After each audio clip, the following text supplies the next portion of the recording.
So this is the story of my life. I got laid off a very long time ago, and since then I've been lowering and lowering and lowering my standard, trying to find a job. End up applying to all these entry level jobs, don't even get that. End up going back to school, and now I'm truly entry level because I'm switching career paths. I applied to an accounting internship because I'm studying accounting, and I just got rejected to this internship that requires 0 years of experience. And in the email, this is a new one. It says, after careful consideration and representative of the very competitive marketplace, we regret to inform you that you're unable to move forward in this position. And I'm just like, representative of a very competitive marketplace for a fucking internship? I don't have enough experience for an internship? Is that what you're telling me? There's better candidates than me that have 10 years of fucking experience that I still don't have enough experience for this internship? A lot of times, when y'all apply for jobs with all of this super experience that y'all have on y'all resume, and you apply for these, most of the time, because I know I do it all the time, if I don't anticipate you actually being there in that position or you are fit for the position, so let's just say, for example, you're going in as an intern to get into a position. And obviously, if you're going in as an intern, that means that you're looking to get hired in full time and be able to hold on to that position and then grow with the company. Um, for a lot of people, y'all seem like y'all making temporary stops.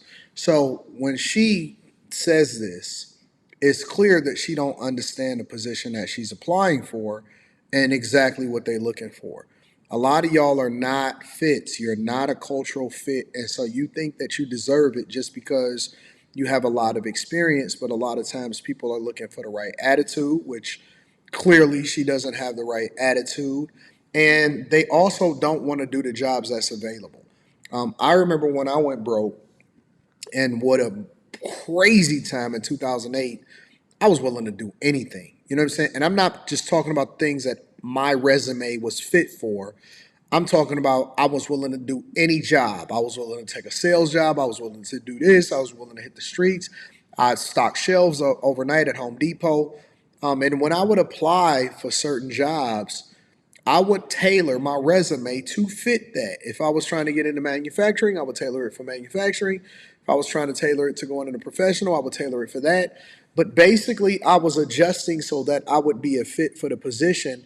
And so they don't look at me and say, well, I don't think you're going to be here because you're just waiting for you to get a better job and then you're going to be out of here right away.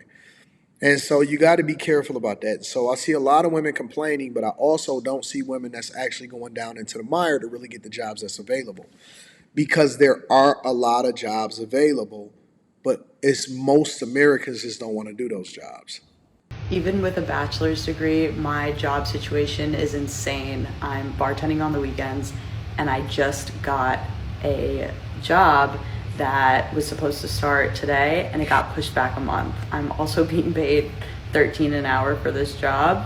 And yeah, Walmart rejected me, CVS rejected me, Walgreens rejected me with a degree with work experience, but it'll all be okay because my mom told me she would pay me to mow the lawn.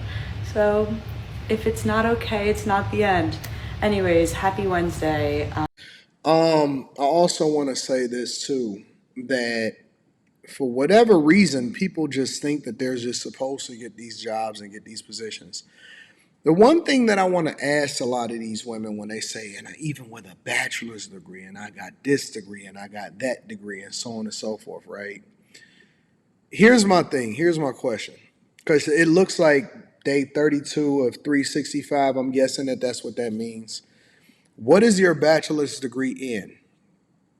And why do people believe that just because you have a bachelor's degree doesn't say what you have it in? It can be in anything. And of course, my favorite is underwater basket weaving degrees.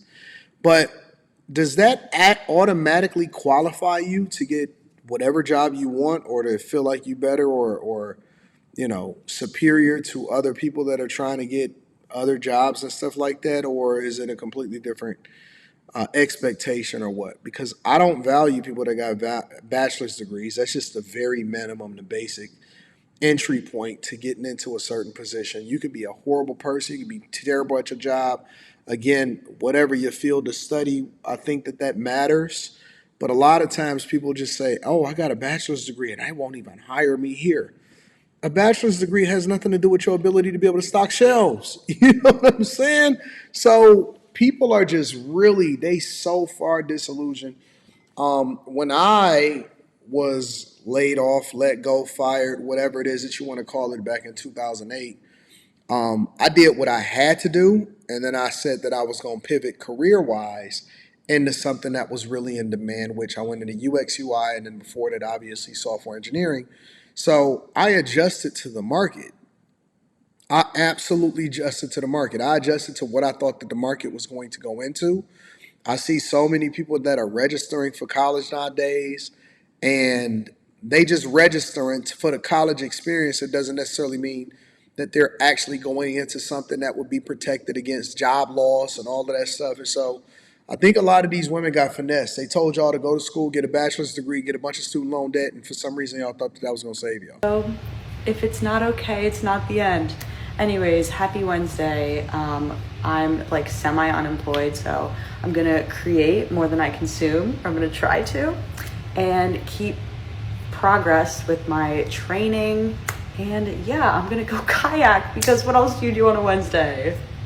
I literally cannot believe I'm even saying this, but my company just went through another round of motherfucking layoffs. This shouldn't be surprising given the fact that I'm in tech. However, it is surprising because it's happened pretty much every other month. Last time it was in August, so that was literally last month. What's happening at my company is happening at a lot of tech companies. It used to be where they would do these mass layoffs. When I got laid off 3 years ago, it was with 10,000 other people. But now companies are just doing smaller ones here and there because it's not going to make the news. It's going to be one of those things that they can kind of fly under the radar. Layoffs today, it was definitely more than I was expecting. I was expecting This chick talk fast as fuck. none. I had no clue this was coming. This was one of the first times where I really had no idea. It's more than it's been previously. I definitely lost some of my favorite employees. Crazy to me because I'm like, some of them were like the smartest people I've ever met. It goes to show like sometimes you can do your best, work hardest, be the smartest person, and you're still gonna be fucked. I just kind of wonder, I'm like, do these companies realize the impact? Obviously. You know, if you have a job, just a thought, because she talks smarter than me, faster than me, the whole 9 yards, and I'm a C student. If you have a job and you're trying to prevent yourself from getting laid off, why would you just talk so openly about getting laid off on social media when you know that if you work for a tech company, it's a large chance that they are monitoring what you're doing on social media? Maybe, I mean, a lot of people, maybe they just book smart and they're not street smart. Obviously, those getting laid off, like, good luck. You got a lot of trauma to get through. The ones that are lucky enough to keep their job, yes, that is a privilege. Thank God. Trust me, I cry tears of joy every time I find out I'm not laid off because I truly can't imagine going back to that place. But at the same time, it is so hard to be one of the lone survivors. The stress is insane. Not to mention, it is so exhausting trying to figure out once everyone's gone how the fuck to do your job because you're like, we work together. Who's going to take your place? Oh, no one. So all going to fall on me. Okay. I wish I would have written down every single day that these layoffs have happened just to really see how many it's been. Just got a text from my boss. She said no one on our team has been impacted. It's kind of funny because my boss knows that I have layoff PTSD. I told her that like when we first started working together. It makes a point to like let me know, hey, Layoff PTSD. That's a new one. Got it though. we're still good. You still have a job, which I greatly appreciate. This shit is crazy. And also like, is this ever gonna stop? It's been bad for so long. I'm losing any motivation. All right. This is getting a little bit annoying just from hearing their voices and stuff, and I don't know how people continue to listen to this for extended periods of time. But I hope that all of these queens are doing well. I hope that they're able to get themselves together, gather themselves, land on their feet, that they don't actually have to pick up anything that will actually add value into society, and that they can keep their desk jobs, or they can keep their clerical jobs, or they can keep whatever it is jobs that they think is meaningful to them. I always like to give credit to the content creators, so that link will be down in the description.